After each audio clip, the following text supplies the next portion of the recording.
Yo, good morning, y'all. What's happening? You know who it is. It's your main man coach in the building on a Tuesday morning after another rough outing from my beloved squad. Sorry with the camera action today. Still trying to get it squared away for you guys. Alright, so this is a rough stretch. Yes it is, guys. It's a rough stretch. But we expected rough stretches. That's the thing. I'm not excusing it just because we're expecting it, because I am trying to find a solution at the same time. And at the end of the day, the biggest issue for us right now is that we just really start slow. And we're finding it extremely difficult to put the ball in the basket. I mean, the defense is there, but I mean, even defense gets tired if the ball isn't falling. And that's what they got to weather through. This is where they're going to be tested to see who they really are this season. We got the 5 wins. Yeah, we got 6 losses now. And I still believe that, well, I'll put it like this. We're still in the midst of our 20 games. So we're not out of the first 20 games yet. We're 5-11. We're 5-6 throughout the first 11, and we still got 9 more in the first 20.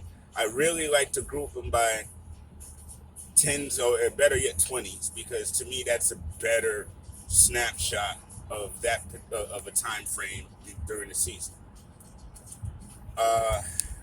And I feel like it gives you a better view and understanding of the team after about 20 games. And right now, this is definitely a 500 team. No doubt. And yes, it's encouraging and disappointing at the same time when we lose badly. And the other side to that is it also gets us as fans a little bit anxious, because we see that we're close to being somewhere and we want to get there.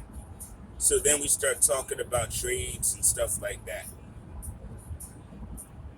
I'm not going to say we don't need one, but I don't know if we need a home run hitter right now. So all that Harden and stuff, please guys, cut that out. We don't need that. We don't need to lose assets to get one asset. You know what I mean? That's not what we need. We need to continue what we're doing, and y'all know I try my best not to down any specific player or anything like that. But I've said it before, I'll say it again. We need consistency from the point guard position, whoever is playing it. We need consistent points. We need consistent assists. We need to be able to have folk that can put other players in the right spots. Now, we thought that was quickly, but let's face it, that was a fun, good time, and he's been a little bit rough since then. Not to say he doesn't have the skill, because I believe he does. Once you show it, you kind of know it. But I feel like, number one, the rookie thing. He's a rookie. You still got learning to do. You still got to understand when to take good shots and when at the right time and all that good stuff. But then I also feel like as a team, we get into this nervousness where we start pressing. And RJ is guilty of throwing up a whole lot of shots he shouldn't be throwing up. Quickly the same, a few of them the same. And it's also difficult when a lot of your players are on the bench because they're injured. And we had a feeling that injuries were going to be en masse at the beginning of the year because of how everything started and how long everyone's been away from the game. These Knicks and Nags are actually, I'm not surprised that they're this frequent. I'm just not, And it's not necessarily a cop-out, the next man up. Next man up, we're still learning how to win as a team and as a unit. We're not really it's not like we're an established team that's been there with Tibbs a few years, so everybody kind of knows their role. Folk are still learning their spot, learning what's needed, and let's face it, everybody wants to be a hero for the Knicks. The fans love you, the pictures, the memes, all of that stuff that comes out when you have a good game. Everybody wants that. So everybody's pressing right now to be the hero. And this is where Tibbs really needs to make his money. This is it. Not just on the defense and showing that we've changed a little bit. Let's get these young guys together. Let's get this whole thing figured out. And honestly, I also feel like we need rest.